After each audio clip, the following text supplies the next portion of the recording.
अस्सलाम वालेकुम, मैं हूँ शाहजेब खानजादा। शरीफ खानदान के मामलात एक दफ़ा फिर मुल्क की सियासत की हेडलाइन बन गए हैं और ख़ुद ही उनके अपने बयानात ने शहबाज शरीफ हुकूमत पर सवाल उठा दिया है।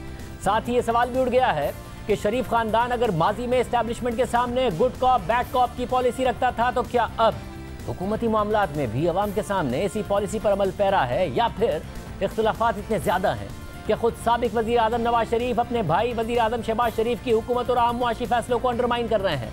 मुल्क के वज़ीर ख़जाना मिफ्ता इस्माइल को अहम फैसले लेने पर मजबूर किया जाता है, अवाम के सामने बजरिया ट्वीट किया जाता है, ताजरों पर लगाया गया फिक्स टैक्स वापस कराया जाता है, जिसकी वजह से IMF को मुतमईन करने के लिए अरबों रुपए की टैक्स कमी पूरा करने के लिए एक और मिनी बजट लाने की इतलात है। उससे पहले साबिक वज़ीर ख़जाना इसहाक़ डार मिफ्ता इस्माइल के खिलाफ और अपने हक में आर्टिकल सोशल मीडिया पर लगाते रहे हैं और अब वज़ीर आज़म शहबाज शरीफ के फैसले पर कल रात बाकायदा तनकीद कर दी गई है। वज़ीर आज़म शहबाज शरीफ तहरीक इंसाफ को तो मिसाक जमहूरियत की दावत दे रहे हैं, मगर अपनी जमात और इत्तेहादियों को मईशत पर सियासत से नहीं रोक पा रहे हैं। दुनिया में तेल की कीमतें गिरने और डॉलर के मुकाबले में रुपए की कदर बेहतर होने के बावजूद कल पेट्रोल की कीमतों में इजाफा कर दिया गया और वज़ीर ख़जाना मिफ्ता इस्माइल इसकी जो तौजीह दे रहे हैं उससे मियाँ नवाज शरीफ, मरियम नवाज और इत्तेहादियों को ही मुतमईन नहीं कर पा रहे हैं। अवाम को तो समझा रहे हैं मगर अपनी पार्टी और इत्तेहादियों को ही नहीं समझा पा रहे हैं। उनके मुताबिक कीमतों में इस इजाफे में हुकूमत ने टैक्स का कोई इजाफा नहीं किया, बल्कि गुज़िश्ता दिनों के एक्सचेंज रेट और तेल की कीमतों की औसत ही अवाम को मुंतकिल की है। तहरीक इंसाफ पर तनकीद करते करते खुद नून लीग ने नून लीग के खिलाफ मईशत पर सियासत शुरू कर दी है। कल जब पेट्रोल की कीमतों में इजाफे का ऐलान हुआ तो उससे पहले कि अपोजिशन इस पर तनकीद करती, मरियम नवाज ने ट्वीट कर दिया कि मैं अवाम के साथ खड़ी हूँ, इस फैसले की तायद नहीं कर सकती। फिर एक और ट्वीट के जवाब में उन्होंने बताया कि मियाँ नवाज शरीफ ने इस फैसले की सख्त मुखालफत की और यहाँ तक कह दिया कि मैं मजीद एक पैसे का बोझ अवाम पर नहीं डाल सकता और अगर हुकूमत की कोई मजबूरी है तो मैं इस फैसले में शामिल नहीं हूँ, और वो मीटिंग छोड़कर चले गए। यानी छोटे भाई मियाँ शहबाज शरीफ ने कीमतों में इजाफे की मंजूरी दी और बड़े भाई मियाँ नवाज शरीफ ने मुस्तरद कर दी और मीटिंग से उठकर चले गए। और फिर ये बात मरियम नवाज ने बाकायदा तौर पर ट्वीट कर अवाम को बता दी। अब जाहिर है इस बात पर फिर इत्तेहादी भी कैसे खामोश रहते। हुकूमती फैसले पर अदम एतमाद का इज़हार इत्तेहादियों ने भी किया। वो इत्तेहादी जो IMF प्रोग्राम की बहाली के लिए तमाम मुश्किल फैसलों पर हुकूमत के साथ खड़े रहे, वो भी सामने आ गए। पहले आसिफ अली ज़रदारी का बयान सामने आया और उन्होंने पेट्रोल की कीमतों में इजाफे पर तशवीश का इज़हार किया और वाज़ेह किया कि पीपल्स पार्टी हुकूमत का हिस्सा है, मगर साथ ही ये भी कह दिया कि इस तरह के फैसलों पर मुशावरत ज़रूर होनी चाहिए। साथ ही ये भी कहा कि जल्द वज़ीर आज़म से मुलाकात करूंगा और मुआशी टीम के बारे में भी बात करूंगा। फिर MQM की राब्ता कमेटी का बयान सामने आया और पेट्रोलियम मसनूआत की कीमतों में इजाफे पर तशवीश का इज़हार किया और उन्होंने वज़ीर आज़म से पेट्रोलियम मसनूआत की कीमतों में इजाफे पर नज़रसानी का मुतालबा किया। इस सारी सूरत हाल में वज़ीर ख़जाना मिफ्ता इस्माइल आ गए हैं जो हमारे साथ मौजूद हैं। उनके और ख्वाजा साद रफ़ीक के इख्तिलाफ़ात की खबरें भी सामने आ रही हैं जब बात आई कि PIA और जो रोजवेल्ट होटल है उसकी निजकारी या उसके जो शेयर्स बेचने की हुकूमत सोच रही है कतर को। सब पूछेंगे मिफ्ता इस्माइल साहब से। मिफ्ता इस्माइल साहब बहुत शुक्रिया मुझे ज्वाइन करने के लिए। ज़ाहिर जो तफसीलात हैं इस फैसले की कि क्यों आपने कमी नहीं की, उस पर आने से पहले आपने पहले तो कन्विंस करना था ना नवाज शरीफ साहब को, मरियम नवाज साहिबा को, अपने इत्तेहादियों को। वही कन्विंस नहीं है और आप आवाम को बता रहे हैं कि क्यों आप कीमतों में कमी नहीं कर पाए और क्यों आपको इजाफा करना पड़ गया। क्यों नहीं आप कन्विंस कर पा रहे हैं? क्या ऐसा हो गया कि उस मीटिंग से मियां नवाज शरीफ ही उठ के चले गए नाराज होकर? शुक्रिया शाहजेब भाई। देखें, गुजारिश ये है कि जो कल पेट्रोल की कीमतों में इजाफा हुआ वो सिर्फ पेट्रोल की कॉस्ट को रिफ्लेक्ट कर रहा है। उस पर एक पैसे का भी टैक्स नहीं बढ़ाया, उस पर एक पैसे की लेवी नहीं बढ़ाई, उस पर कोई सेल्स टैक्स लग ही नहीं रहा, तो उसके अंदर कोई फाइनेंस डिवीज़न की कोई उसमें एडिशन नहीं थी। वैसे 1 अगस्त को जब प्राइस बढ़ी थी तो उस पर हमने 20 रुपये लेवी कर दी थी पेट्रोल पे और 10 रुपये डीजल पे कर दी थी, बिल्कुल। लेकिन कल जो प्राइसेस चेंज हुई उस पर तो हमने कोई टैक्स के चेंज नहीं किया। जो रिफ्लेक्ट हो रही थी ऑयल की तेल की कॉस्ट, पेट्रोल की कॉस्ट, वो ओगरा ने पेट्रोलियम डिवीज़न को भेजी और हमने वही चीज़ फाइनेंस डिवीज़न को भेज दी। और यही मैं गुजारिश कर सकता हूँ आपसे कि इस पर हमने कोई टैक्स इस पर मज़ीद नहीं लगाया, लेकिन जो कॉस्ट है वो ली गई है। सर मैं इस वाले पॉइंट पर आ जाता हूँ कि कॉस्ट के मसाइल क्या थे, मगर इस पे कन्विंस तो करना है ना आपने अपने इत्तेहादियों को। अवाम तो बाद में कन्विंस होंगे। ऑपोजिशन से पहले अगर मरियम नवाज ट्वीट कर दें और बताएं कि मेरे वालिद साहब उठ के चले गए तो शहबाज शरीफ साहब का फैसला तो वैसे ही अंडरमाइन हो गया, तो ये क्या वजह हुई कि उन्हें नहीं कन्विंस कर पाए, वही उठ के चले गए उस मीटिंग से? आप भी तो मौजूद थे उस मीटिंग में। देखिए, एक तो ये हमारी निजी मजलिस थी हमारी पार्टी की, ये कोई गवर्नमेंट की मीटिंग नहीं थी और मैं उस पर मज़ीद बात नहीं करूँगा। लेकिन आप जैसा फरमा रहे हैं कि फ़ैसला बहरहाल ठीक है, मैं फिर फैसले के साथ खड़ा हूँ, ये फ़ैसला सही था और मैं इसके साथ खड़ा हूँ, लेकिन और मुझे ये बात तस्लीम करता हूँ मैं मियाँ साहब की कि इस पे आवाम के ऊपर बोझ पड़ा है, इसमें कोई डाउट नहीं है। लेकिन जो हमने IMF को लिख के दिया है कि हम सब्सिडी नहीं देंगे, और जो हमने IMF को लिख के दिया है वो उसके हिसाब से ये चीज़ करनी नागुज़ीर थी। और ये फ़ैसला बहरहाल जो था वो शहबाज शरीफ की साइन से होता है, मेरी साइन से नहीं होता है। मेरी रिकमेंडेशन ज़रूर थी, और मैं इस हुकूमत का फेस बन चुका हूँ पेट्रोल की वजह से, क्योंकि शुरू में पेट्रोल की टैक्स बढ़ाना था लेकिन, और PDL कम करना था, लेकिन मतलब ये तो हुकूमत का फ़ैसला था जो प्राइम मिनिस्टर को काबीना ने एक अथॉरिटी दी हुई है, जो काबीना हर 15 दिन के बाद प्राइम मिनिस्टर लेते हैं, और ये फ़ैसला ले एकदम सही इन्होंने फ़ैसला लिया है। और लेकिन अब किसी को फ़ैसला अगर वो गलत लगता है तो बिल्कुल लग सकता है, इस पर बहस हो सकती है। आसिफ जरदारी साहब ने, जैसे आपने फरमाया, मियाँ नवाज शरीफ ने इसके फ़ैसले की वो उसकी खैर मकदम नहीं किया है, जरदारी साहब ने भी नहीं किया है, लेकिन बहरहाल ये फ़ैसला प्राइम मिनिस्टर का है। ये सिर्फ मेरे ऊपर पर्सनल करना मेरे ख्याल से थोड़ा सा फैक्चुअल नहीं है। साहब, ज़ाहिर शहबाज शरीफ साहब का फैसला है, मगर मसला ये है कि मुझे बताइएगा, जिस मीटिंग की आप तफसीलात नहीं बता रहे हैं, क्या उसमें इसहाक डार साहब भी मौजूद थे? मैंने जैसे गुजारिश करी ना शाहज़ेब भाई कि ये हमारी एक पार्टी की निजी मजलिस थी, जिसमें यहाँ से भी लोग थे और लंदन से भी लोग थे, और तो इसको छोड़ दें। मैं इस पर प्लीज़, अगर मेरी इतनी रिक्वेस्ट है कि इस पर मुझसे बात ना करवाएं। छोड़ देता हूँ, मगर मुझे ये बताइएगा कि शहबाज शरीफ साहब की तमन्ना है कि उनका तहरीक इंसाफ के साथ चार्टर ऑफ इकॉनमी हो जाए और तमाम सियासी जमातें मिलकर चार्टर ऑफ इकॉनमी करें। अब ये हो नहीं सकता कि 3 दफ़ा के वज़ीर आज़म को और उनके साथ मौजूद हैं साबिक वज़ीर ख़जाना मुल्क के, ये बात नहीं समझ में आ रही है कि IMF के प्रोग्राम के तहत हम सब्सिडी नहीं दे सकते हैं, जो कीमतें होंगी हमें पास ऑन करनी पड़ेगी, जो आपने माजी में भी की हैं, उन्हें बात नहीं समझ में आ रही। यानी कि फिर वो मईशत पे सियासत ही हो रही है ना, और आपकी पार्टी के अंदर से हो रही है, फिर आपके इत्तेहादियों को भी मौका मिल रहा है करने का। आप तहरीक इंसाफ से तमन्ना करते हैं, तवक्को करते हैं और इल्तिजा करते हैं कि जी मईशत पर सियासत ना करें, आए चार्टर ऑफ इकॉनमी कर लें। पार्टी के अंदर ये सब हो रहा है। देखिए, अगर हमारी पार्टी में मईशत के ऊपर सियासत करनी थी तो उस वक्त हमने बड़े कड़वे फैसले लिए। 30 रुपये हमने 2 मरतबा पेट्रोल में कीमत बढ़ाई है, 1 मरतबा 60 रुपये हमने डीज़ल में बढ़ाई है। उसके बाद अल्लाह ताला की मेहरबानी से जब पेट्रोल डीज़ल सस्ता हुआ तो हमने 40 रुपये डीज़ल भी सस्ता किया है, 18 रुपये पेट्रोल भी सस्ता किया है। हम लोगों ने तो बड़े कड़वे फैसले लिए, बड़े मुश्किल फ़ैसले लिए। शहबाज शरीफ ने और मियाँ नवाज शरीफ ने अपनी सियासत के ख़िलाफ़ फ़ैसले लिए। इसी तरह पीपल्स पार्टी ने, MQM ने, JUI ने, तमाम ने अपनी पॉलिटिकल कैपिटल को जो है उसको तरजीह नहीं दी है, मुल्क के मफाद को तरजीह दी, और मैं इनको सलाम करता हूँ इस पर। लेकिन मैं शुरू से आपको ये कहता रहा हूँ कि मैं जो हूँ, मुझे मेरा काबा पता है कि किस तरफ है, और ये बहरहाल हम रेकमेंड कर सकते हैं, मतलब एज अ वज़ीर फ़ैसले प्राइम मिनिस्टर साहब के होते हैं। लेकिन मैं समझता हूँ कि जब हम आए थे, शाहज़ेब खानज़ादा साहब, उस वक़्त पाकिस्तान वो 4th likeliest country to default. आपको याद है, वो किसी इंटरनेशनल अखबार में भी आया था, 4th likeliest country to default. Ecuador, Argentina के बाद मेरे ख्याल से पाकिस्तान था। आज कोई डिफ़ॉल्ट की बात नहीं करता। एक LC खुलवाने के लिए मैं ख़ुद फ़ोन करता था। हमारी ऑयल कंपनीज, पब्लिक तो क्या, प्राइवेट कंपनी उसकी ऑयल नहीं खुलती थी। मैं आपको ये बताना चाहता हूँ कि टोटल जो थी, उसकी पेरेंट कंपनी ने टोटल पाकिस्तान की LC पे या पाकिस्तान को क्रेडिट देना मना कर दिया था। उस हालात से हम पाकिस्तान को बचा के लाएं, जहाँ पे मुझे रोज़ रात को जूम मीटिंग करनी पड़ती थी इंटरनेशनल बैंकर से कि हमारी LC कंफर्म करो, मुझे IFC से बात करनी पड़ती थी कि हमारी लिमिट बढ़ाओ, एशियन डेवलपमेंट बैंक से बात करनी थी कि हमारी लिमिट बढ़ाओ। उस हालात से हम इधर लेकर आए हैं जहाँ अल्लाह की मेहरबानी से आज कोई डिफ़ॉल्ट की बात नहीं कर रहा। उस हालात से हम लेकर आए कि जहाँ रुपये हमारे एकदम कंट्रोल से डॉलर निकल गया था, और हम कहते थे, आपके शो पर आके मैंने कहा है, बतदरीज दीगर शों पे मैंने कहा है कि देखो, मुझे इंपोर्ट को कंट्रोल करने दो, मैं ऑर्गेनिकली डॉलर को नीचे लेके आऊँगा। और अल्लाह ताला ने ये हमारे ऊपर करम किया है कि आज डॉलर जो है वो नीचे आ रहा है पाकिस्तानी रुपीज़ के ऊपर। 15 दिन के अंदर the best performing currency in the world is Pakistani rupee. 15 दिन में the best performing stock market in the world is Pakistani stock market.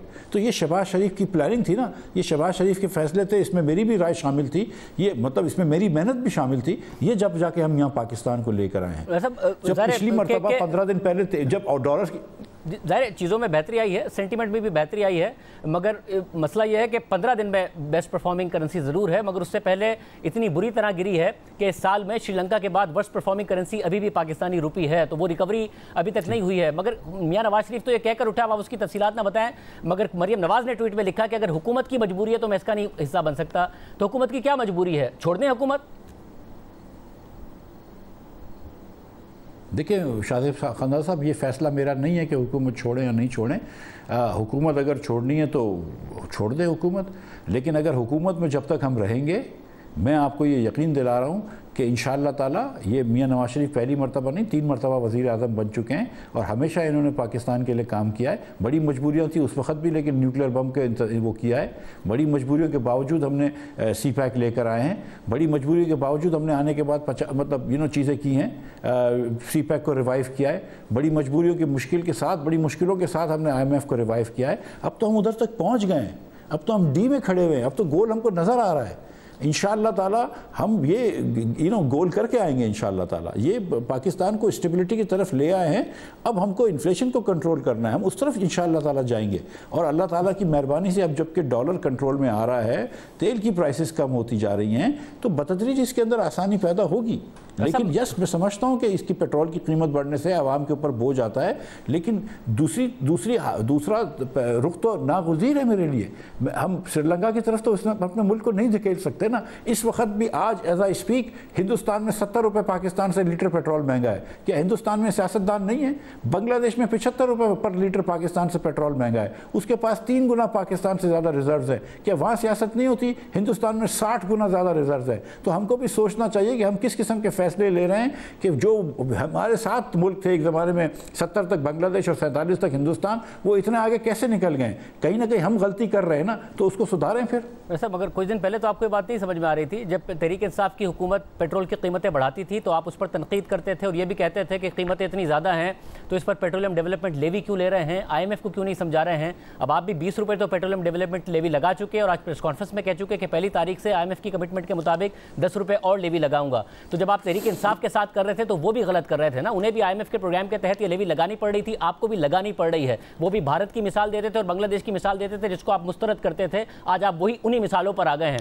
तो यही तो होती है मईशत पर सियासत, जो आप कर रहे थे और आज आपके साथ हो रही है। अब तो आपके साथ तो अपनी पार्टी के अंदर से भी हो रही है। देखिए, first of all let's go back. जब नवंबर के जब लास्ट ईयर की बात थी तो IMF की कोई कदगन नहीं थी PTI के ऊपर, ठीक है।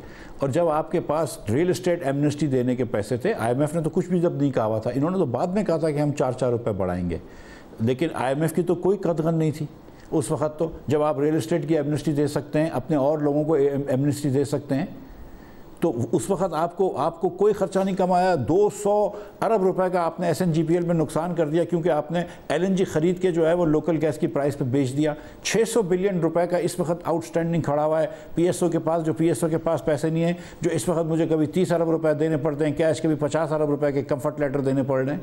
इमरान खान की हुकूमत पाकिस्तान को डिफॉल्ट के नहज पर छोड़ के गई थी, हम अल्लाह ताला की मेहरबानी से उस डिफॉल्ट से लेकर इसको वापस आए। फिर इमरान खान की बात करते हैं तो भाई मुझे जेल में भेजा है। उस वक्त भी शौकत तरीन साहब कहते थे कि क्योंकि इन्होंने बजट में जेल में भेजा है मुझे।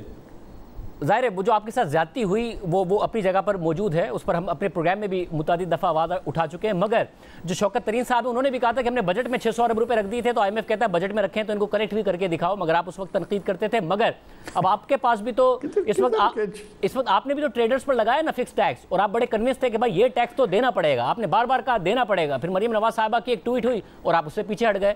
तो आप भी या तो सियासत संभाल लें या फिर टैक्स रिफॉर्म्स कर लें, या फिर जो पहले से टैक्स देता है सैलरी तबका और कॉर्पोरेट टैक्स, उन्हीं से और ज़्यादा टैक्स कलेक्ट किए जाएं। आप भी तो पीछे हट गए उससे। शाहजेब भाई, जहाँ पे मैं समझता हूँ कि मेरी गलती है वो मैं गलती मानता हूँ। ये वाला टैक्स फिक्स टैक्स था, इसमें मेरी गलती थी। मैंने बहुत दुकानदारों से मशवरा किया था, प्राइम मिनिस्टर साहब ने मेरे ऊपर कहा था कि तूने मशवरा कर लिया, मैंने कहा कर लिया सर, लेकिन एकदम छोटे ताजिर पान वाले की दुकान तक मैं नहीं पहुंच सका। बहुत सारी ऐसी दुकानें होती हैं, 40% दुकानें ऐसी होती हैं कि 40-50 यूनिट से भी कम बिजली का बिल आता है, उनको भी 3000 रुपये फिक्स टैक्स लग गया। और फिर उसकी सितम ज़रीफ़ी ये हो गई कि वो 3000 की जगह 6000 लग गया क्योंकि वो एक्टिव टैक्स पेयर्स नहीं थे। अब लगती सिर्फ 15 मिनट है, कंप्यूटर पर बैठे 15 मिनट में आदमी अपने आप को एक्टिव टैक्स पेयर्स में डाल देता है, लेकिन वो लोग हमारे रिलक्टेंट थे। अब 6-6 हज़ार के बिल आ गए तो ना सिर्फ बिल नहीं आ रहे थे, टैक्स नहीं आ रहा था, बिल कलेक्शन कम हो गया। फिर पेट्रोलियम वाले में पावर वाले मेरे पास आए कि मिफ्ता भाई इसको आप करें वरना तो हमारा बिल कलेक्शन कम हो गए। तो हमने ये बैठा, बिल्कुल मरियम मेरी बहन है और मरियम ने मुझे कहा था कि मिफ्ता भाई इसको देखो, और ट्वीट भी किया, मैं प्राइवेटली भी मैंने बहुत मरतबा बात करी है मरियम भाई से कि किस तरह इसको हम देखेंगे। मियाँ शहबाज शरीफ ने मुझे फ़ोन किया कि मिफ्ता इसको देखो क्यों मसला हो गया। मैंने उनको कहा था कि सर मैं 200 यूनिट छोड़ दूंगा पहले, और शहबाज साहब को मैंने ट्वीट करा कि मैं 150 यूनिट छोड़ दूंगा। शहबाज साहब को मैंने 200 यूनिट का कहा था, मैंने कहा थोड़ा सा बार्गेनिंग के लिए रख दे मेरे पास। उसके बाद हमको पता चली कि अगर 200 यूनिट छोड़ते हैं तो 60% दुकानें निकल जाएंगी। फिर हम पुराने तरीके पर चले गए। हमने कहा कि 3 महीने तक हम इनको एक्टिव टैक्स पेयर्स में ला सकेंगे जितनों को ला सकेंगे, लेकिन 3 महीने तक क्योंकि बिजली के रेट बढ़ रहे हैं तो पुराने टैक्स रेट्स पे रहेंगे। लेकिन हमने नया टैक्स सिस्टम कर लिया है। 42 अरब रुपए नहीं ले सकेंगे लेकिन 27 अरब लेंगे। अब कंपेयर करिए कि पिछले साल 5.5 अरब रुपए मिले हैं, 5.25 अरब रुपए, इस बार 5.25 से बढ़ा के 27 लेकर जाऊंगा। आपका टारगेट है, अगर आप ये 3 महीने बाद भी नहीं कर पाएंगे, इसाक डार साहब करने लगे थे, नहीं कर पाए, फिर तहरीक इंसाफ करने लगी थी, वो भी नहीं कर पाए, वो भी इस प्रेशर में आ गए। आप करने जा रहे थे, आपने 30 जुलाई को अनाउंस कर दिया था कि मैं 150 यूनिट तक को छोड़ने को तैयार हूं। उसके बावजूद 4 अगस्त को आप मजबूर हुए। 4 अगस्त को आपने ट्रेडर्स के साथ प्रेस कॉन्फ्रेंस की कि जी हमने इसको विड्रॉ कर लिया। अब आप 3 महीने बाद भी जो आप कह रहे हैं ना सेल्स टैक्स आपने बढ़ाना है, आप नहीं बढ़ा पाएंगे, आपको नहीं बढ़ाने देंगे। डार साहब भी नाकाम हुए थे, हफीज शेख साहब भी नाकाम हुए थे, आप भी नाकाम हो जाएंगे। भाई अगर मैं नाकाम हुआ तो मैं छोड़ दूंगा ये नौकरी। सीरियस, मैं सीधी बात कर रहा हूँ। अगर मैं ये नहीं कर सकता हूँ, अगर मैं ये 27 अरब रुपए का टैक्स जो मैंने इम्पोज किया है मैं नहीं कर सकता हूँ, तो फिर मुझे ये काम नहीं करना चाहिए। फिर मुझे अपनी घर पे जाके अपने दूसरे काम करने चाहिए, अपना और बिजनेस शुरू कर देना चाहिए। तो मैं ये काम छोड़ दूंगा। मैं इसके ऊपर तो मैं कुछ नहीं कह सकता। आप दावा कर रहे हैं फिर मरीम नवाज साहब का एक ट्वीट आएगा, आपको करना पड़ जाएगा और नौकरी भी करनी पड़ेगी। भाई ये क्लिप आप बाद में ये चला दीजिएगा। मतलब ये जो अब टैक्स मैंने किया है ये प्राइम मिनिस्टर साहब को भी पता है, मेरी बहन मरियम को भी पता है, सबको पता है कि क्या टैक्स लगाया है। मैं आपको बता रहा हूँ कि इसके कोई खिलाफ नहीं होगा। हमने ट्रेडर्स से भी बात कर ली है, सब इसके हक में। यस, पाकिस्तान में किसी को टैक्स नहीं देना होता, लेकिन ये मिनिमल टैक्स है और ये लगाऊंगा। और मैं अब और क्या कह सकता हूँ। वैसे मगर इसमें अब एक मसला ये है कि आपको जो कीमतें बढ़ानी पड़ी हैं, जो सवाल अब उठ रहा है कि भाई अगर कीमतें इंटरनेशनल मार्केट में कम हुई हैं और रुपया भी इंप्रूव हुआ है, तो क्या वजह है कि आपने उल्टा कीमतें बढ़ा दी, हालांकि सब एक्सपेक्ट कर रहे थे कि कीमतें कम होने जा रही। मतलब अब शातिब भाई यहाँ से शुरू करते हैं कि आज से 15 दिन पहले पेट्रोल की कीमत में 3 रुपए कमी आई थी। किसी ने सवाल नहीं किया कि यार डॉलर बढ़ रहा है रुपए के मुकाबले में, आपने पेट्रोल की कीमत कम कैसे कर दी। किसी ने सवाल नहीं किया। आज सब सवाल कर रहे हैं, आज सबको ये हिसाब समझ में आ गया। मेरे भाई, क्या सारे का सारा पाकिस्तान में जो कल ईंधन बिक रहा है वो क्या कल खरीदा गया था? पिछले 3 दिनों में खरीदा गया था। यहाँ पे 1.5 महीने पुराना फ्यूल पड़ा हुआ होता है, 1 महीने पुराना फ्यूल पड़ा होता है। हमको उसकी एवरेज करनी होती है। जो PSO ने महंगा पेट्रोल खरीद लिया, क्या उसको हम साल नुकसान में बेचेंगे? ये मैं नहीं कह रहा हूँ सिर्फ, आप हमारे PTI के वजीर थे, चलो उनकी उन्होंने भी ये कहा हुआ है। अच्छा, मुझे याद है कि 1-1.5 महीना लगता है, 1.5 महीने की साइकिल है। मुझे याद है फवाद चौधरी साहब की और तहरीक इंसाफ के जो लीडर्स थे उनकी होती थी बात। मगर यहाँ पर एक मसला है।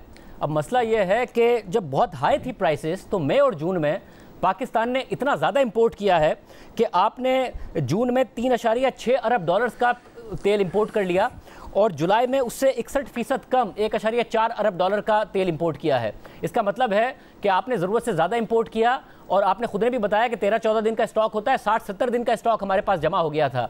वजारत पेट्रोलियम क्या कर रही थी? उन्हें नज़र नहीं आ रहा था क्योंकि 7.5 अरब डॉलर्स पर हमारी दरामदाद पहुंच गई। जब दरामदाद जब इतनी बुलंद हुई तो LCs खुलने के मसले हो गए, रुपया मुसलसल गिरा। वो सारा का सारा एक सीक्वेंस ऑफ इवेंट्स है जो इन मामलात की वजह से हुआ। वजारत पेट्रोलियम उस वक्त क्या कर रही थी कि ये इतनी ज़्यादा इंपोर्ट्स हो गई उस वक्त, और वो जो ऑफलोडिंग हुई है वो ज़ाहिर है फिर महंगी करेंसी पर हुई है, जिसकी वजह से आज भी आवाम को आप रिलीफ नहीं दे पा रहे। देखिए, ये बात दुरुस्त नहीं है। 2-3 चीज़ें हैं इसके अंदर जो पेश नज़र रखनी ज़रूरी हैं। एक तो ये कि जो फर्नेस ऑयल आता है सर, वो पावर डिवीज़न उसकी डिमांड देता है। जब जून के अंदर पाकिस्तान में मई के अंदर जब रिकॉर्ड गर्मी हो रही थी, एक दिन मई के अंदर एक दिन आया था जिसमें 30,000 मेगावाट से ज़्यादा की डिमांड थी। जब एवरेज पे पंजाब के अंदर 8 degree centigrade plains of Punjab में टेम्परेचर ज़्यादा था पिछले साल से, तो जून के अंदर मई के अंदर ज़्यादा डिमांड चल रही थी, तो उनको ज़्यादा डिमांड का ऑर्डर करना पड़ा। नंबर 1। नंबर 2, जब हम सस्ता पेट्रोल बेच रहे थे और सब्सिडाइज डीजल बेच रहे थे, तो उस वक्त लोगों ने होर्डिंग शुरू करी, विच इज़ वेरी नेचुरल। बहुत सारे पेट्रोल पंप्स थे, लाख उन्होंने जमा कर लिए, lakh gallon, lakh litres I should say, जहाँ जमा कर सकते थे जमा कर लिए लोगों ने। कंजम्पशन भी ज़्यादा थी लेकिन लोगों ने होल्ड भी किया। अब जो प्राइवेट कंपनी, एक मिसाल है टोटल है, गो है, दीगर कंपनी, वो वजारत पेट्रोलियम से पूछ के तो बेचारे तो पूछ के तो पेट्रोल नहीं मंगवाती ना, वो तो मंगवा लेती हैं पेट्रोल। तो उसमें वजारत पेट्रोलियम का कसूर नहीं है। लेकिन अगर आप ये सप्लाई चेन को, मैं तो समझता हूँ कि वजारत पेट्रोल ने जब इतनी सब्सिडाइज प्राइस के दौरान भी सप्लाई चेन मेंटेन करी है, ये बड़ी खराज तहसीन की बात है। और अल्लाह ताला की मेहरबानी से जितनी भी हमको मुश्किल हुई है, हमने हर LLC खुलवा ली, हर LLC कंफर्म करवा ली, हर LLC को रिटायर करवा लिया। कहीं पर पाकिस्तान को डिफॉल्ट को नहीं हुआ, कोई आंच नहीं आई हमारे सिस्टम में। और आज ठीक है, ये बात दुरुस्त है आपकी कि आज क्योंकि पेट्रोल महंगा है। एक मसला है ना इसमें कि जब कभी क्राइसिस पैदा होता है तो हम ये थोड़ी कहते हैं कि जी प्राइवेट कंपनियां हैं, अगर उन्होंने नहीं मंगवाया, मुल्क में पेट्रोल डीजल नहीं मिल रहा है तो क्या बात है, उस पर इंक्वायरियां होती हैं ना। माजी में भी ऐसा होता रहा है ना, अगर सरप्लस मंगवाया, इन्वेंट्री गेंस के लिए मंगवाया, जखीरा अंदोजी करके मंगवाया और इतना ज़्यादा मंगवा लिया कि स्टॉक पाकिस्तान में 2 महीने से ऊपर का हो गया और उसकी आज भी भुगतना पड़ रहा है, क्योंकि वो जो ऑफलोड हुआ वो बहुत महंगी कीमतों पर हुआ जब डॉलर बहुत ज़्यादा गिर चुका था। तो ये किसी ना किसी की तो रिस्पॉन्सिबिलिटी होनी है, इसके ऊपर नहीं होनी। भाई शाहज़ेब खानज़ादा साहब देखें, इस वक्त मेरे ख़्याल से हुआ ये था कि जैसे कि 30,000 टन डीज़ल रोज़ का जो था वो डीलर से निकल रहा था, तो उस हिसाब से कंपनीज मंगवा रही थी, वो जो भी होल्ड कर रहा था। उसके बाद जब प्राइसेस बढ़ी डीजल की और एक मरतबा में 60 रुपये बढ़ी और 100 रुपये से ज़्यादा डीजल की प्राइस बढ़ी, तो वो 30,000 से कम होकर 11-12 हज़ार टन पे आ गया, फिर 17,000 टन पे चला गया, फिर 25,000 टन पे चला गया, which is the normal demand these days. अब वो थोड़ी सी इन्वेंट्री रह गई है, मेरे ख्याल से अब महीने की इन्वेंट्री पड़ी होगी। पाकिस्तान में वैसे 10-12 दिन की इन्वेंट्री होती है, अगर महीने की रहे तो इसमें कोई इतनी बड़ी बात नहीं है। अब किसी को ये तो नहीं पता होता ना कि इंटरनेशनल मार्केट कम होगी या ज़्यादा होगी, लेकिन जो महीने पहले भी तेल आया है वो उससे 1.5 महीने पहले, उससे 15 दिन पहले निकला होगा, जब उसका सौदा हुआ होगा। तो जो एवरेज हमने की उस हिसाब से एवरेज की है, लेकिन जैसे जैसे सस्ता पेट्रोल आता रहेगा मुल्क में, इंशाल्लाह एवरेज कम होती रहेगी। तो क्या एक्सपेक्ट किया जाए, क्योंकि 10 रुपये आपने PDL बढ़ाना है, अब रुपया ज़रा इंप्रूव हुआ है, आज तो ऐसा लग रहा है जैसे स्टेबलाइज कर रहा है, वरना बहुत तेज़ी से इंप्रूव करता नज़र आ रहा था। इंटरनेशनल मार्केट में कीमतें भी नीचे हैं, 90 के आसपास इस वक्त घूम रही हैं। तो एक्सपेक्ट किया जाए कि अगली दफ़ा रिलीफ मिलेगा आवाम को? भाई 2 गुजारिशात कर दूं मैं आपसे। नंबर 1 कि हम ब्रांड से प्राइस नहीं करते हैं, प्लेट से प्राइस करते हैं। जब पहले नून की हुकूमत थी, तो उससे पहले पीपल्स पार्टी की हुकूमत थी, तो हम लोग ब्रांड से प्राइस करते थे। PTI के ज़माने में जब शॉर्टेज हुई तो इन्होंने समझा कि ये ब्रांड से प्राइस करने की वजह से हुई है, इसलिए प्लेट्स पे चले गए। और आई थिंक ये फैसला सही था, क्योंकि पेट्रोल और डीजल जो रिफाइंड प्रोडक्ट ख़रीदते हैं उसका प्लेट से ताल्लुक़ है। दूसरा, इसके अंदर प्लेट्स के अलावा हम प्रीमियम ऐड करते हैं, और प्रीमियम जो था इस हफ्ते भी, इस 15 दिन में भी $2 बढ़ गया था पिछली मरतबा से। तो $17 पाकिस्तान को पेट्रोल का प्रीमियम है, डीजल पे सिर्फ $8 का है, क्योंकि वो अगेन नून के ज़माने में हमने एक लॉन्ग टर्म डील कर ली थी, तो जिसकी वजह से थोड़ी बचत हो रही है। हैविंग सेड दिस, ये अल्लाह करेगा कम हो जाए। मैं आपसे गुजारिश कर रहा हूँ कि जो हमने IMF को कहा है उसके अलावा $1 भी मज़ीद टैक्स नहीं बढ़ाएंगे, और $1 या $1 भी अगर हम पास ऑन कर सकेंगे तो करेंगे, लेकिन जो एक्चुअल प्राइस होगी वो पास ऑन करेंगे। ये IMF की कंडीशन भी है, एक्चुअल प्राइस पास ऑन करना। और मेरा भी ख्याल है कि अगर आप मुल्क को उस डिफ़ॉल्ट के नहज पे नहीं लेके जाना चाह रहे, तो फिर इंशाअल्लाह ताला ऐसी गलतियां नहीं करनी चाहिए। सब फिर, और मुझे ये भी बताइएगा कि मुल्क पेट्रोल जी एक और जो है पहले था कि शायद जो 2 पावर प्लांट्स हैं, हवेली बहादुर शाह और बलोकी, आप लोग उसको शायद सेल करेंगे। अब आ रही है कि PIA का स्टेक और रोजवेल्ट होटल का स्टेक कतर को बेच सकते हैं, 51% स्टेक, और वज़ीर आज़म जा भी रहे हैं कतर, इस हवाले से बात हो सकती है। फिर यह खबर आई कि आपका और साद रफ़ीक साहब का इस पर बहुत शदीद इख्तलाफ हो गया। उन्होंने तो कहा अगर रोजवेल्ट होटल या PIA की प्राइवेटाइजेशन की इस तरह बात होती है तो मैं वज़ारत छोड़ दूँगा, दुरुस्त है? नहीं, कोई वजारत छोड़ने की ना उन्होंने कहा है ना मैंने कहा है। अब हम दोनों का इख्तलाफ ज़रूर था, लेकिन साद रफ़ीक मेरा भाई है और मैं उसका भाई हूँ, और हम में बड़ा बहुत प्यार है, दोस्ती है। एक तो ये वाली बात हो गई। दूसरी बात ये कि PIA का फ़ैसला और रूज़वेल्ट होटल का फ़ैसला अभी नहीं हुआ है कि उसको हमने क्या करना है, उसके बारे में भी कोई बात नहीं हुई है। वो एक एविएशन के ऊपर किसी न किसी दिन प्रेजेंटेशन होनी थी, वो नहीं हुई है। जो कतर को जो ये जाके करना था 2 प्लांट्स, बलोकी के और हवेली के, उसके अंदर प्राइम मिनिस्टर साहब ने ये फ़ैसला फरमाया है कि जो कोई इंटरनेशनल एजेंसीज़ को हायर कर लो ताकि इसकी हम प्राइस वेरीफाई करवा सकें, क्योंकि ये G2G अगर फ़ैसला होगा तो we need to have prices on both sides, और उसमें कुछ और स्ट्रक्चर काम भी करने थे, इसलिए हमने इसको डिले कर दिया है। जहाँ पे प्राइस करना आसान हो जाती है, उसको हम इजीली कर सकते हैं। मिसाल के तौर पर यूएई की हुकूमत ने कहा है कि हमको स्टॉक खरीदने शेयर्स जो ट्रेडेड हैं तो उसके प्राइस करना रिलेटिवली इसी आसान है। हम किसी पाकिस्तानी लोकल बैंक की मदद ले लेंगे जब वो कुछ करेंगे। लेकिन ये जो बिक्की और बलोकी और हवेली की जो पावर प्लांट्स थे, इसकी ज़रा प्राइस डिस्कवरी करना मुश्किल है। इसलिए प्राइम मिनिस्टर साहब ने फैसला फरमाया है कि इसको ज़रा सा देख लेते हैं किसी अच्छी इंटरनेशनल कंपनी के साथ और इसकी पहले प्राइसिंग करवा लेते हैं। तो फिर कतर से क्या मिलने की उम्मीद है? क्या एक लॉन्ग टर्म एलएनजी की डील भी कोशिश करेंगे? इतने हाई रेट्स हैं, अभी तो आप स्पॉट पर एलएनजी नहीं खरीद पा रहे हैं, इतनी ज़्यादा महंगी एलएनजी है। क्या इस हाई रेट्स के सिनेरियो में क्या कोई एलएनजी डील भी करेंगे और इसके अलावा कुछ मिलने की उम्मीद है?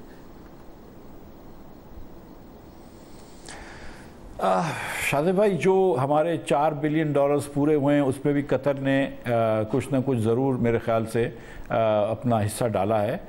लेकिन जब ये अब देखें ना, ये कितनी अजीब सी बात है कि हमारे वज़ीर आज़म कतर जा रहे हैं मिलने के लिए, मैं भी शायद उनके साथ ही जाऊं, लेकिन हम ये बात कर रहे हैं कि क्या मिलेगा। और इसकी वजह यह है कि हमने अभी जाके $48 बिलियन का ट्रेड डेफिसिट किया है। इसकी वजह यह है कि हमने $17 बिलियन का हमने करंट अकाउंट डेफिसिट किया है। तो हमको ये किस तक, कब हिंदुस्तान का वज़ीर आज़म जब जाता है कतर तो वो ये नहीं सोचता है कि मुझे क्या मिलेगा, वो तो ट्रेड की बात करता है। हम यही बात कर रहे होते हैं कि हमें क्या मिलेगा। तो अब कुछ चीज़ें बेचनी पड़ रही हैं तो बेचेंगे या जो भी करेंगे, लेकिन at some point Pakistan has to grow up and start talking about trade and exports and not just कि इधर से कुछ मिल जाए उधर से कुछ मिल जाए। वैसे मगर अगर ग्रो करना है तो ज़रा अब तो एक्सपोर्टर्स को भी बड़ी प्रॉब्लम आ रही है। आपने इस वक्त इंपोर्ट्स को जिस तरीके से कर्टेल किया है, आप उसमें कामयाब ज़रूर हुए हैं, स्टेबलाइजेशन में भी कामयाब हुए हैं, मगर ये परमानेंट तो नहीं लगता, ये सस्टेनेबल नहीं लगता। अगर इकॉनमी ने आगे चलना है तो कैसे आप कब तक इसको इतनी सख्तियां रखेंगे इंपोर्ट्स के ऊपर? क्योंकि एक्सपोर्टर्स भी कह रहे हैं कि उनको भी बहुत ज़्यादा प्रॉब्लम हो रही है, मशीनरी के अंदर भी बहुत ज़्यादा प्रॉब्लम्स हो रही हैं। बिल्कुल ये बात आपकी दुरुस्त है। और इस मशीनरी के प्रॉब्लम्स के लिए मैंने मुहर्रम के दौरान में भी काफ़ी मीटिंग्स करी हैं पूरे पाकिस्तान से लोगों के साथ, और एक कमेटी मैंने बनाई है हमारे साले फारूकी साहब कॉमर्स सेक्रेटरी के निगरानी में, जिसके अंदर स्टेट बैंक के डिप्टी गवर्नर भी शामिल हैं, इंडस्ट्रीज़ के सेक्रेटरी भी शामिल हैं, और पूरे पाकिस्तान के ऑर्गेनाइजेशंस, चैम्बर्स और फेडरेशन और दूसरी दीगर ट्रेड ऑर्गेनाइजेशन है, एप्टमा वही, प्रेगमा वही, इन सब के होजरी वाले हुए, सबको शामिल किया है। और 2 दिन से हुकूमत के अफसरान आपस में मीटिंग कर रहे हैं। कल सुबह एक मरतबा फिर वो लोग मीटिंग करेंगे, दोपहर को वो बिजनेसमैनों से मीटिंग करेंगे और एक लाए अमल पक्का कर लेंगे, एक तरीक़ाकार कर लेंगे। और ये बात सही है कि एक्सपोर्टर्स को थोड़ी सी मुश्किल हो रही है, लेकिन जैसे जैसे हमको पता चल रही है हम एक्सपोर्टर्स की मुश्किल को ख़त्म कर रहे हैं। रियली हमने ये, मैं आपको बताता चलूँ कि 20% पाकिस्तान का इम्पोर्ट है, उसके ऊपर हमने थोड़ी सी रिस्ट्रिक्शंस रखी हैं। 80% को हम कुछ नहीं बोल रहे, ऑयल को, खाने पीने को, रॉ मटीरियल्स को हम कुछ भी नहीं बोल रहे। जो थोड़ी बहुत चीज़ों को हमने बिल्कुल वो ज़रा सा किया है। और मेरी उम्मीद है कि यस, मैं समझता हूँ कि इसमें लोगों को तकलीफ़ हो रही है, लेकिन अगर हमने थोड़ा सब्सटैंशियल इम्प्रूवमेंट करनी है तो ये करना पड़ेगा। और मेरी उम्मीद है इंशाअल्लाह ताला कि ये हम फ़ौरन जो है वो इसको सिस्टम से निकल जाएंगे और हमारा एक्सपोर्ट जो है वो थोड़ा सा बढ़ जाएगा और इंपोर्ट थोड़ा सा कम होकर लेवल हो जाएगा। मगर बिजनेसमैन साहब, बिल्कुल आखिर में मुझे ये बताएगा कि जो पाकिस्तान के हालात हैं, इन हालात से निकलने के लिए बहुत ज़्यादा ज़रूरी है कि एक ऐसा फाइनेंस मिनिस्टर हो जो पॉपुलिस्ट ना हो, जो कि आप नहीं हैं, मगर जमात के लिए और पूरी हुकूमत के लिए भी बड़ा लाजमी है कि वो फिर पॉपुलिस्ट डिसीजंस की तरफ ना जाए, पॉपुलिस्ट क्रिटिसिज्म की तरफ ना जाए। आपकी अपनी पार्टी में इदराक है इस बात का या नहीं है? क्योंकि आपकी तो पूरी पार्टी इस वक्त ऐसा लगता है कि आप पर तनकीद कर रही है सारे के सारे मामले में। तो ये स्टेबलाइजेशन तो फिर नहीं आ पाएगी अगर इस तरीके से सारे मामला होंगे। एक डिसीजन आपसे पहले रिवर्स करा दिया है जिसकी हम बात कर चुके हैं। भाई वो कहते हैं ना कि कब्रिस्तान काबिल लोगों से, नागुज़ीर लोगों से भरा हुआ है। ये कोई ज़रूरी नहीं है कि मिफ्ता इस्माइल जो है उस मुल्क का वज़ीर ख़ज़ाना हो। बहुत सारे वज़ीर ख़ज़ाना आ सकते हैं और इस मुल्क को अच्छा कर सकते हैं। मुझसे ज़्यादा जय्यद लोग पहले भी आ चुके हैं, मेरे बाद भी मुझसे ज़्यादा जय्यद लोग आएंगे। अगर पाकिस्तान का इन्हिसार किसी एक फ़र्द वाहिद पर नहीं होना चाहिए, लेकिन एक जो पॉलिसीज़ हैं, हमको अपने बच्चों को तालीम देनी है, हमको एग्रीकल्चर को बेहतर करना है, हमको एक्सपोर्ट पर ध्यान देनी है, और हमको अपने चादर देख के पैर फैलाना है। ये पूरी दुनिया से हर वक्त कर्ज लेना, इससे ये ले लेना, उससे वो ले लेना, अब दुनिया भी हमसे तंग आ गई है। ये इस तरह नहीं रह सकते। ना ये कोई इज़्ज़त की ज़िंदगी और ना ये लॉन्ग टर्म को सस्टेनेबल है कि आप हर वक्त डेफिसिट रन करते हो। इस तरह की नहीं, हमको अपनी ओरिएंटेशन ऑफ द मईशत चेंज करनी पड़ेगी, जो मैं अक्सर कहता रहता था कि एक्सपोर्ट ओरिएंटेशन करनी है। आप प्राइवेटाइज करना चाहते हैं, साद रफीक साहब प्राइवेटाइजेशन के खिलाफ हैं, ट्रेडर्स पे टैक्स लगाना चाहते हैं, मरियम नवाज साहब ट्रेडर्स पे टैक्स लगाने के खिलाफ है। कैसे कर लेंगे आप? कैसे चादर बड़ी करेंगे ताकि पैर थोड़े से फैला सकें हम? भाई पहले तो जितनी चादर है उसके अंदर पैर सुखाड़ रहा हूँ, समेट रहा हूँ, उसके बाद चादर भी फैलाएंगे। देखिए मैं आपको एक बात बताऊँ कि ऐसी बात नहीं है, सब लोग एक दूसरे को हम सपोर्ट करते हैं। कभी कभी डिफरेंस ऑफ ओपिनियन होता है, Saad is a brother, Maryam is a sister, वो हम थोड़ा करेंगे। और ये देखें कि ये this is not personally about me, ये फैसले जो होते हैं वो शहबाज शरीफ साहब करते हैं। कतर के अंदर अगर बलोकी नहीं बेच रहे और हवेली नहीं बेच रहे तो उसमें मेरी भी राय शामिल थी कि सर रुक जाइए कुछ अरसे तक, लेकिन शहबाज शरीफ का बहरहाल फैसला था, मेरा फैसला नहीं था। अगर कोई होटल बेचेंगे या कोई एयरलाइन बेचेंगे या नहीं बेचेंगे तो फैसला शहबाज शरीफ का होगा। अगर पेट्रोल बढ़ा है या नहीं बढ़ा है उसका फैसला इन दी एंड शहबाज शरीफ करता है, मिफ्ता इस्माइल नहीं करता है। लेकिन मिफ्ता इस्माइल ज़ाहिर है अपने दो राय तो देता है ना। बहुत शुक्रिया मिफ्ता इस्माइल साहब की गुफ्तगू आपने सुनी। आखिर हो क्या रहा है, क्या शरीफ खानदान में वाकई इख्तिलाफ है या गुड कॉप बैड कॉप हो रहा है, अंदर की बात क्या है, आप सामने रखेंगे इसके बाद।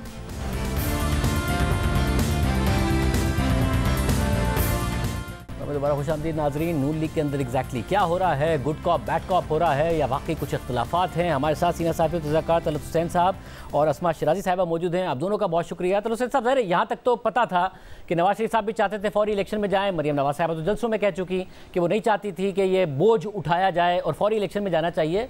मगर अब तो ऐसा लग रहा है कि ये गुड कॉप बैड कॉप है कि नवाज शरीफ साहब उठ के चले गए मीटिंग से, वो नहीं चाह रहे कि इजाफा हो, जब इतने मुश्किल फैसले कर लिए हैं, IMF का प्रोग्राम है, मगर पब्लिकली ये बात करना और फैसला ले रहे शहबाज शरीफ साहब का, एग्जैक्टली क्या हो रहा है? ना गुड कॉप है शाहजेब, ना बैड कॉप है, ये कंफ्यूज्ड कॉप है। यानी आपने इतनी बड़ी जिम्मेदारी उठा ली और पार्टी ने उस जिम्मेदारी का अलम उठाया। आपका अपना चाचा, नवाज शरीफ का भाई, फॉर्मर पंजाब का चीफ मिनिस्टर, इतनी रेपुटेशन वाला, इतनी तगदो के बाद आपने हुकूमत हासिल की और जब ज़रा सा ज़ोर पड़ा तो नवाज शरीफ साहब मीटिंग से उठ के जाने लगे। अब मरियम नवाज साहबा को ये समझना चाहिए कि अब वो इतना आगे आ गए हैं हुकूमत के मामलात को संभालने के रास्ते पर कि अब इस किस्म के ट्वीट से वापसी मुमकिन नहीं है। लेकिन उनका मसला समझना चाहिए, जब पार्टी पर मुसीबत पड़ती है तो मरियम नवाज़ को कैंपेन करने के लिए बाहर निकाला जाता है। अब मरियम नवाज़ ने उन लोगों के अंदर जाके कैंपेन करनी है जिनकी ज़िंदगियाँ बराह रास्त तूफ़ानी अंदाज से मुतासर हुई हैं शहबाज शरीफ की मुआशी पॉलिसियों की वजह से। तो आपको कन्फ्यूजन समझ आती है, लेकिन ये गुड कॉप बैड कॉप नहीं है, एक डेस्परेशन है कि किसी न किसी तरीके से ये मामला, ये फेज़ जल्दी से तय हो और हम आवाम के पास किसी रिलीफ के साथ जाके अपना कैंपेन कर पाएँ या अपना बयानिया बना पाएँ। जब तक ये नहीं होगा तो मरियम नवाज साहिबा हमें ट्वीट करके बताती रहेंगी कि नवाज शरीफ साहब मीटिंग से उठ के चले गए। अब उठ के कहाँ पे गए? बालकनी पे गए, छत पे गए, पार्क में गए, होटल में गए, कहाँ पे गए? और जाने के बाद वापस कहाँ पे आना है? इसी पार्टी के अंदर आना है ना। तो इसी से गुजारा चलेगा इस दौरान। अस्मा, आप बताइएगा, आप इस सारी सिचुएशन को कैसे देख रही हैं? देखिए, बिल्कुल ये बात तो दुरुस्त है कि एक पैनिक सिचुएशन है, एक पैनिक है पार्टी के अंदर भी, जो भी इस वक्त सूरत हाल है। क्योंकि पिछली दफ़ा इंतखाबात, ज़िमनी इंतखाबात सामने आए तो ये पेट्रोलियम प्राइसेस में इजाफा हो गया। इस दफ़ा चूँकि इंटरनेशनल प्राइसेस कम हो रही थी, तवक्को की जा रही थी कि कम हो जाएगी कीमतें, लेकिन बढ़ गई। और फिर 9 इलेक्शन जो है वो आगे भी आ रहे हैं 9 हल्कों के अंदर, जिसको कि एक दफ़ा फिर ज़िंदगी और मौत का सवाल बनाया जाएगा तहरीक इंसाफ की जानिब से। तो एक पैनिक तो ज़रूर पार्टी के अंदर जो है वो मौजूद है और मुआशी पॉलिसियों के ऊपर भी सवालात हैं। लेकिन ये जो एक सूरत हाल बनी है, इसके अंदर बिल्कुल ऐसे ही लग रहा है कि गैलरीज के साथ खेलने की कोशिश की जा रही है कि एक तरफ से पॉलिसी आती है, दूसरी तरफ से नाराजगी आती है, एक तरफ से जो है वो ऐलान होता है, दूसरी तरफ से मीटिंग से उठने की बात होती है। तो ये वो सारी चीज़ें जो कि गैलरीज के साथ ही खेली जा रही है, जिसके साथ, और ये जाहिर करने की कोशिश की जा रही है कि हम जो कुछ कर रहे हैं इसमें 2 ग्रुप्स हैं। पाकिस्तान मुस्लिम लीग नवाज के अंदर एक पाकिस्तान मुस्लिम लीग शीन है और एक पाकिस्तान मुस्लिम लीग नून है। तो अब नून को जो है वो बचा के रखा गया है इलेक्शंस के लिए, अवामी पॉलिटिक्स के लिए। वो भले मियाँ साहब वापस आएंगे या मरियम बीबी जाएंगी, लेकिन वो एक अवामी चेहरे के तौर पे हैं, वो रिजेंटमेंट करते रहेंगे। और शहबाज शरीफ साहब जो हैं वो डूअर हैं, वो अपने जो इकदाम है वो करते रहेंगे। तो ये मेरा ख्याल है कि ये एक पॉलिटिकल पॉलिसी है और ये पहली बार नहीं है, ये हमेशा से पाकिस्तान मुस्लिम लीग नवाज की रही है। अगर आप देखें तो मुख्तलिफ पॉलिसीज के हवाले से, सो आगे भी लगता है ऐसे ही है कि चीज़ें जितनी भी होंगी पॉलिसीज के हवाले से उस पर शायद इसी तरह टेलीफोन कॉल्स आएंगी, इसी तरह से नाराजगी होगी, इसी तरह से उठ के जाएंगे, इसी तरह से ट्वीट्स आ जाएंगे और फिर उसी तरह से जो है वो अपनी पार्टी पॉलिसी जो है वो जारी रखी जाएगी। मतलब साहब एक जो मुश्किल टाइम था जिसमें ज़ाहिर है बहुत ज़्यादा मुश्किल फैसले किए, इससे कहीं ज़्यादा इजाफे हुए, वो गुजर गया था और अब ऐसा लग रहा था जैसे कहीं ना कहीं सेंटिमेंट की बेहतरी है, रुपया रिकवर कर रहा है, स्टॉक मार्केट में बेहतरी आ रही है, डिफ़ॉल्ट का खतरा टल गया है, IMF का प्रोग्राम बहाल होने जा रहा है। अब ज़ाहिर है जब मरियम नवाज साहिबा कहेंगी और नवाज शरीफ साहब के हवाले से कहेंगी तो इत्तेहादी तो नहीं खामोश रहेंगे, फिर जरदारी साहब भी बोले जो आज से पहले नहीं बोल रहे थे मुश्किल फैसलों में, MKM भी बोली। तो आपको नहीं लगता कि ये सेंटिमेंट ख़राब इस सारे के सारे मामले से होगा और इसकी वजह कोई क्या फ्रस्ट्रेशन है इस वक्त के नवाज शरीफ साहब को अपनी वापसी का रास्ता नहीं मिल रहा, मरियम नवाज साहिबा जलसे वगैरह करती हैं और फिर उन्हें साइडलाइन कर दिया जाता है? शाहज़ैब, इसमें यह भी आपके जहन में होना चाहिए, जो दो आपने फैक्टर्स बयान किए वो अपनी जगह पर मौजूद है। पब्लिक सेंटिमेंट जब ख़राब होता है तो जो लोग कंस्टिट्यूंसी की पॉलिटिक्स करते हैं, जिनको कैंपेन करनी होती है, वोटर्स के पास जाना होता है, धड़ों के अंदर बैठना होता है, वो लोगों के जज्बात की नुमाइंदगी किसी न किसी तरीके से करना चाहते हैं। ये फैक्टर अपनी जगह पर मौजूद है। ये भी याद रखिए कि मरियम नवाज़ का ये बयान और नवाज शरीफ के बारे में कहना कि मीटिंग से उठ के चले गए, जरदारी साहब के बयान का आपने हवाला दिया कि कंसल्टेशन होनी चाहिए थी, इत्तेहादियों को साथ लेके चलना चाहिए था। शर्जील मेमन मेरे प्रोग्राम के अंदर बात कर रहे थे जी कि हमारी नाराज़गी नहीं है, लेकिन अगर हमें एतमाद में ले लिया जाता तो ज़्यादा बेहतर होता। इसकी बुनियादी वजह एक और भी है, वो ये कि इमरान खान ने अपना जो बयानिया है वो दोबारा से बढ़ाना शुरू किया है। इमरान खान की मुश्किलात भी बहुत बढ़ गई हैं, लेकिन वो अब पब्लिक में जाने की बात कर रहे हैं। लाहौर का जलसा उनका इम्प्रेसिव था, अगरचे उसके ऊपर ये भी हमें तज्जिया करना चाहिए कि लाहौर का जलसा करने के लिए तमाम के तमाम पंजाब के अजला से इंतज़ामिया ने क्या क्या इंतज़ाम किए, लेकिन जो लाहौर का जलसा इम्प्रेसिव था। अब इमरान खान जो है वो स्ट्रीट को गर्म करना चाह रहे हैं, वो सिंध के अंदर भी जलसे करना चाह रहे हैं, वो पंजाब के अजला में जलसे करना चाह रहे हैं, वो KP के अंदर जाना चाह रहे हैं। तो मरियम नवाज़ की तरफ से कुछ ना कुछ तो कहना है जिसके साथ पब्लिक रेजोनेट कर पाए। तो मुझे लगता है कि इस वक्त पब्लिक को इम्प्रेस करने के लिए नून लीग के पास और इत्तेहादी जमातों के पास कोई ख़ास टूल अवेलेबल नहीं है, नारा अवेलेबल नहीं है, जिसके नतीजे में आपको ये हल्के फुल्के अवाम दोस्त किस्म के ट्वीट्स नज़र आते हैं। ये ज़ाहिर इमरान खान का जवाब नहीं है। इमरान खान जलसे करते हैं, वो अपने बयानिया को बढ़ चढ़ कर बयान करते हैं, लेकिन नून लीग की तरफ से अगर ये आवाज़ भी नहीं आएगी तो खदशा ये है नून लीग के अंदर, जो लोग ये समझते हैं कि हमें हुकूमत नहीं लेनी चाहिए थी और लेकर हमने मुसीबत गले में डाल ली, उनका ख्याल ये कि अगर हम ये भी बात नहीं करेंगे तो पब्लिक का जो ट्रस्ट है या पब्लिक का जो सेंटीमेंट है हम उसको बिल्कुल लूज़ कर जाएंगे। मगर तला साहब, आप समझते हैं इसका कहीं ना कहीं कोई फ़ायदा हो सकता है या फिर एक नेगेटिव ही मैसेजिंग है और तनकीद और मजाक ही उड़ेगा जवाब में कि जी आप ही की हुकूमत है, आप ही तनकीद कर रहे हैं? आपको लगता है कोई फ़ायदा हो सकता है मरियम नवाज साहिबा को सारे के सारे मामले का कि जी इस हुकूमत के फैसलों से मैं फासले पर हूँ? फ़िलहाल तो एक अहमकाना सी बात लगती है कि आपकी पार्टी का वो कायद जिसको आपने पाकिस्तान में ला के अपनी पार्टी को दोबारा से रिवाइव करना है और पब्लिक को आपने मोटिवेट करना है, और आप कहते हैं कि पार्टी के अंदर तमाम फैसले जो है नवाज शरीफ करते हैं, लेकिन हैरानी की बात यह है कि जो भी फैसला नवाज शरीफ करते हैं हक़ाइक़ उसके उलट जाते हैं। उन्होंने कहा था कि हमने हुकूमत में नहीं आना, आप हुकूमत में चले गए। उन्होंने कहा था कि आपने प्राइसेस नहीं बढ़ानी, आपने प्राइसेस बढ़ा दी। उन्होंने कहा कि पेट्रोलियम के ऊपर बिलखुसूस हाथ रखें, लोगों को रिलीफ दें, आप रिलीफ नहीं दे पाए। तो नवाज शरीफ साहब का जो इमेज है वो भी इससे मुतासर होता है। भाई पार्टी की कायद का जो कद काट है वो मीटिंग से उठ के जाने से तो बड़ा नहीं होगा।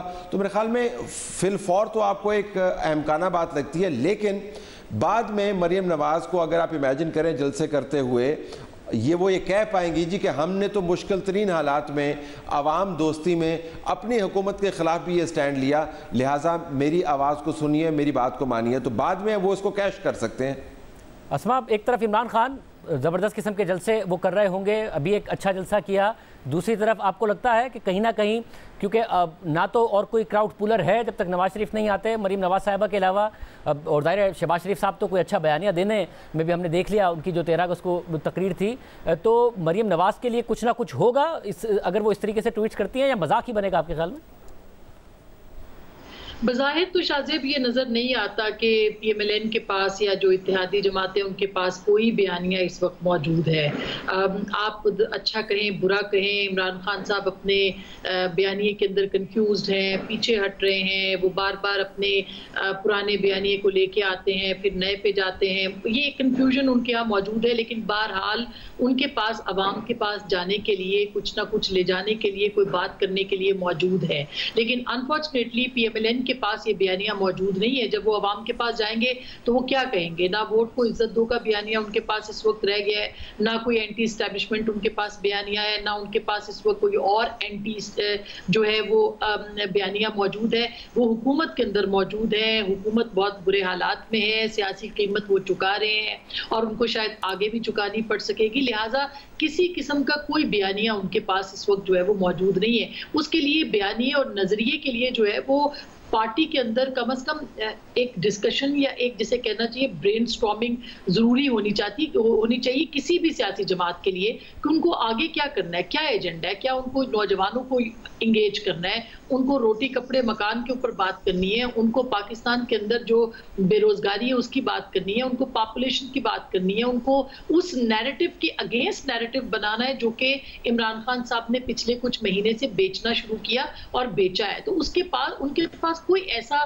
ब्रेनस्टॉर्मिंग उनकी नहीं हुई है और ना ही इसके ऊपर लगता है कि वो सारे एक सफ़े के ऊपर हैं कि किस किस्म की पॉलिटिकल सिचुएशन का उनको सामना है, किस किस्म का उनका वोटर, उनका सपोर्टर जो है वो उनसे क्या डिमांड कर रहे हैं। बहुत सारे नून लीग के जो कारकुन हैं वो यही बात करते हुए दिखाई देते हैं कि जी हमारे पास क्या है बात करने के लिए, हम किस तरह से अपनी पार्टी को किस बुनियाद के ऊपर सपोर्ट करें। पेट्रोलियम प्राइसेस के वजह से जो महंगाई का एक बहरान आया है या एक तूफान आया है, उसके बाद से तो आप देख सकते हैं कि किसी किस्म की कोई चीज जो डिस्कशन है वो नहीं है, ना ही कोई वेंटिलेशन है पार्टी के पास। तो एक अनरेस्ट जरूर मौजूद है उनके पास भी, इत्तेहादी जमातों के पास भी, और यूं लगता है कि ये हुकूमत संभालने के बाद तमाम इत्तेहादी जमातें बशमूल पाकिस्तान मुस्लिम लीग नवाज वो एक गुम किसी कैफियत में है। उनको नहीं पता कि आगे जाके जो है वो आपने किस तरह से अपनी सियासी मामलात को लेके चलना है। उनको फौरी तौर पर जो पॉलिटिकल पार्टीज होती हैं वो सर जोड़ के बैठती हैं कि आपने इंगेज कैसे करना है लोगों को। अनफॉर्चुनेटली वो इंगेजमेंट नजर नहीं आ रही। बहुत शुक्रिया तबसम साहब की, असमत साहब की गुफ्तगू आपने सुनी। आज के प्रोग्राम में इतना ही। अल्लाह।